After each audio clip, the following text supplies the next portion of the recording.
Hello friends, Rita cooking চ্যানেলে সকলকে স্বাগত। আপনাদের মাঝে আবারও হাজির হয়েছি একটি দারুণ রেসিপি নিয়ে।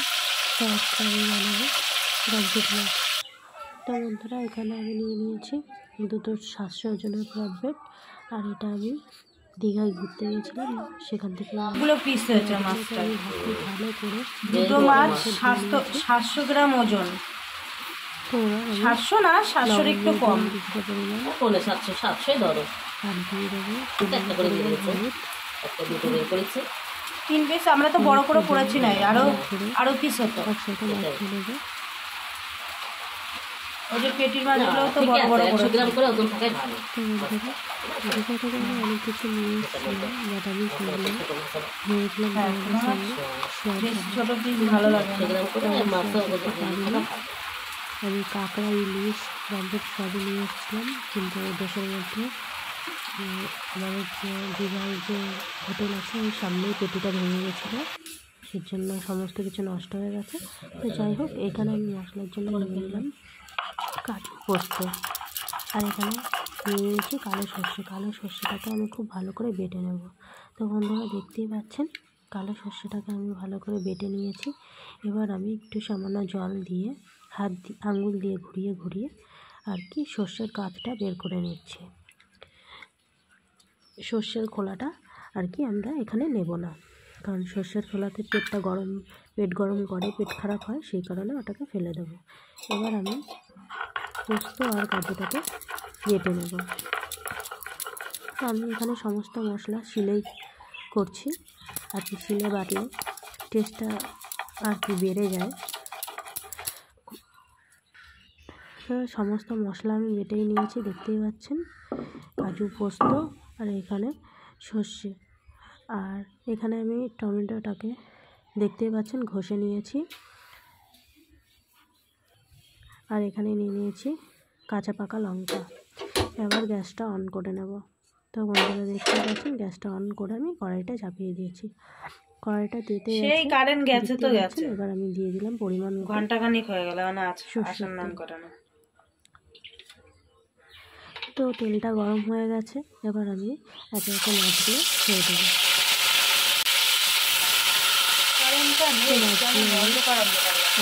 ছেড়ে দিচ্ছি। আর এখানে দেখতেই পাচ্ছি বেশ বড়, আর সত্যি বলতে মাছগুলো বেশ বড় বড়ই ছিল। দুটো 700 ওজন, মানে বুঝতেই পারছি। মাছগুলো অতটা ভালো মানে আর কি ছিল না, যেহেতু আর কি পেটি ছুটে গেছে। আর এখান থেকে আমাদের আসতে লেগেছে 10 ঘন্টা।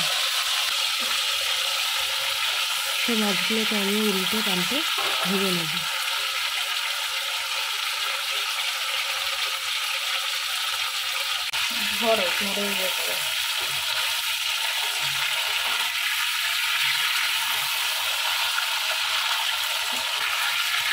আমার মতো কার কার এরকম অবস্থা হয়েছে অবশ্যই কমেন্টে জানাবেন, যে মাছের পেটি নিয়ে আসতে যে ফেটে গেছে।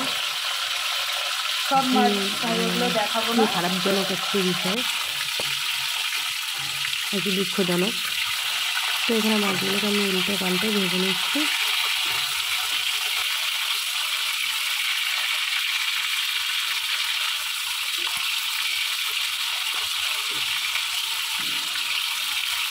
সত্যি বলতে বন্ধুরা, অনেকদিন ভিডিও আপলোড দিতে পারি না, আমার শরীরটাও খুব একটা ভালো যাচ্ছে না।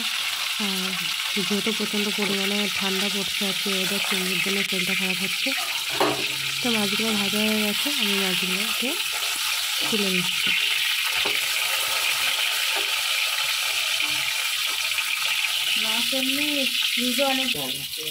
হুট করে এতটা ঠান্ডা পড়ে যায়, সবারই আর কি শরীর খারাপ হচ্ছে। এখানে সমস্ত মাছগুলো আমি ভেজে নিচ্ছি, দেখতে পাচ্ছি বন্ধুরা। তো আমি এখানে কোনো এক্সট্রা কোনো তেল অ্যাড করিনি, দিয়ে দিলাম ফোড়নের জন্য কালো জিরে। তো এবার আমি দিয়ে দিলাম টমেটো পিউরি। তো টমেটোটাকে আমি একটু ভালোক্ষণ তেলে কষিয়ে নেব, এই কারণে যাতে টমেটোর যে একটা গন্ধ সেটা যেন না থাকে। এবার কিছুক্ষণ আমি টমেটোটাকে কষিয়ে নিলাম। এবার আমি দিয়ে দিলাম পরিমাণ মতো লবণ। তো লবণটা দিয়ে আবার কিছুক্ষণ নাড়াচাড়া করে নিলাম। তো এবার দিয়ে দিলাম রান্নায় স্বাদ আনার জন্য এবং কালার সুন্দর হওয়ার জন্য দিয়ে দিলাম চিনি। তো চিনিটা দিয়ে নাড়াচাড়া করার পরে এবার আমি দিয়ে দিলাম সর্ষে বাটা। তো বন্ধুরা এখানে কিন্তু আমি সর্ষেটাকে ছেঁকে নিয়েছি, আপনারা চাইলে ছেঁকে নেবেন, তাহলে আর কোনো রকম পেট গরম হবে না, পেট খারাপ হয় একটু সর্ষে খেলে হবে, তাহলে এইভাবে করে নেবেন। তো এবার আমি দিয়ে দিলাম সামান্য পরিমাণ হলুদ। তো হলুদটা দিয়ে নাড়াচাড়া করে নিলাম। গ্রেভিটা কত সুন্দর লাগে, না তো ইয়েটা পড়ে না। তো হলুদটা দিয়ে নাড়াচাড়া করার পরে এবার আমি দিয়ে দিলাম কাজু পোস্ত বাটা। তো কাজু পোস্ত বাটা দিয়ে বেশ কিছুক্ষণ আর কি কষিয়ে নেব, আর কি নাড়াচাড়া করে নেব। কাজু পোস্তটা দেওয়া একটা আলাদা সেন্ট বেরিয়ে আসে, না গ্রেভিটা দারুণ। তো দেখুন বন্ধুরা গ্রেভিটার কালারটা কিন্তু বেশ সুন্দর হয়েছে ওই কাজু পোস্তটা দেওয়ার পরে।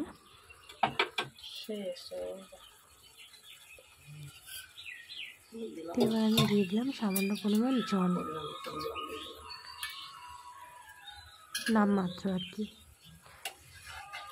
তো এবার খুন্তি দিয়ে একটু নাড়াচাড়া করে নিলাম।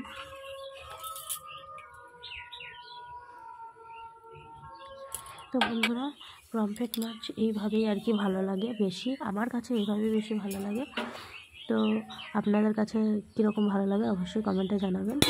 আর এখানে আমি দিয়ে দিলাম গোটা কাঁচা লঙ্কা, আর কি যার মনে হবে ঝাল কম নিয়ে খেতে পারবে।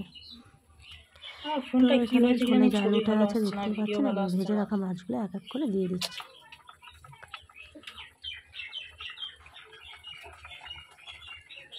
মাছগুলো এমন ভাবে ছাড়ছে দেখা যাচ্ছে না ভালো করে।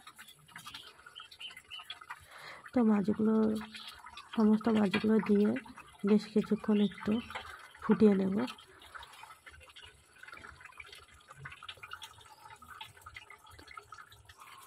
তো এবার একটু খুন্তি দিয়ে মাছগুলোকে ভালো করে আর কি বসিয়ে দেবো, যাতে সমস্ত মাছ ঝোলে ডুবে যায় আর কি,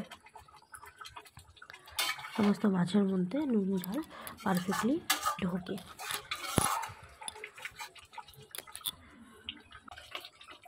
কে কে আমার মতো আর কি মাছটা এইভাবে খাও অবশ্যই আমাকে কমেন্টে জানাবেন।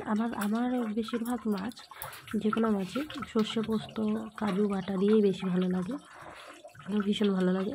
আর আমি প্রত্যেকটা রান্নায় এটাই বেশি ইউজ করি, যেহেতু আমার কাজু পোস্তটা বেশি ভালো লাগে। না অন্যরকম যে খাই না বলা ভুল, তো আমি খাই, সব রকমভাবেই খাই, কিন্তু আমার বেশি বেস্ট লাগে আর কি কাজু পোস্ত দিয়ে এই মাছটা আমার বেশি ভালো লাগে খেতে। তো বন্ধুরা অবশ্যই কমেন্টে জানাবেন কার কীরকমভাবে ভালো লাগে। এখানে দেখতেই পাচ্ছেন রান্নাটা হয়ে গেছে। এই হচ্ছে আজকের রেসিপি, হচ্ছে পমফ্রেট মাছের পোস্ত ঝাল। তো গ্রেভিটা দেখুন একবার, বেশ গাঢ় হয়েছে। আর সত্যি বলতে রান্নাটা খেতে দুর্দান্ত হয়েছিল। তো অবশ্যই কেমন লাগলো আপনারা কমেন্টে জানাবেন। আর আপনারা একবার হলো এভাবে ট্রাই করবেন, আশা করি আপনাদের ভালো লাগবে। আর আজকের মতো এখানেই শেষ করছি, দেখা হচ্ছে নেক্সট ভিডিওতে। ভালো থাকবেন সবাই।